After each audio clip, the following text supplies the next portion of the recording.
All right, let's get right into it. Today, we're going to break down the narcissistic abuse cycle, a very specific and psychologically devastating pattern of behavior. So, the big question we really need to tackle is this. How does this trap actually work? What are the mechanics behind it that make it so incredibly powerful and so hard to get out of? First things first, it is absolutely crucial to understand that this isn't just a string of random bad behaviors. Not at all. It is a predictable, repeatable mechanism that's coming directly from the narcissist's core psychology. And the engine driving this whole cycle is the narcissist's deeply fragile sense of self.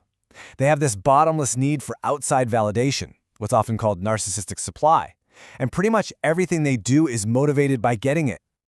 So, the entire process breaks down into 4 main stages, and these stages repeat over and over again. It creates this pattern that feels both chaotic and, unfortunately, very predictable. Let's walk through them. Okay, let's kick things off with Phase 1.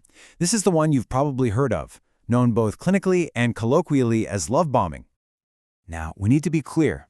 This is not real affection. It's a calculated strategy. It's about overwhelming someone with attention, compliments, and mirroring to forge this incredibly powerful and intoxicating bond as fast as humanly possible.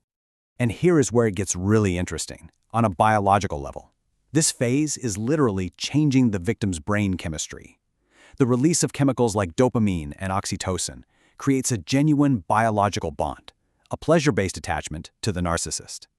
And then, just as quickly as it all began, we move into the second phase, devaluation. This is where that perfect foundation of adoration they built is systematically and deliberately taken apart. I mean, you can just imagine the whiplash. This jarring shift from intense affection to sudden coldness is the main tool they use. Its whole purpose is to create confusion and self-doubt, completely destabilizing the victim's sense of reality. And these tactics are designed to be subtle at first, to slowly chip away at the victim's self-esteem. The goal is to make them feel like they are the ones responsible for this sudden negative change in the relationship. And all of this leads to the cycle's climax, the brutal push of the discard, and then the manipulative pull of what's called hoovering.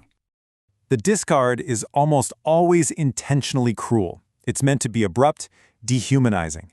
The whole point is for the narcissist to assert their power and to leave the victim in a state of maximum confusion and pain. But the cycle rarely ends there. Next up is hoovering. And yes, it is named after the vacuum cleaner, because that is exactly the goal, to suck the person right back into the cycle, to reestablish control, and get that narcissistic supply flowing again.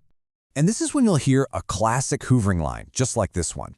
It's a calculated promise designed to play on the victim's hope that things can go back to that amazing idealization phase.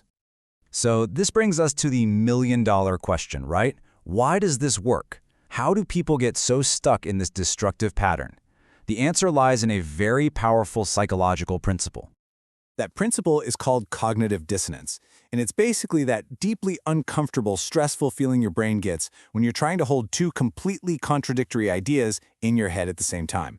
It's so unpleasant, your brain will do almost anything to resolve it. And here is the core conflict in a nutshell.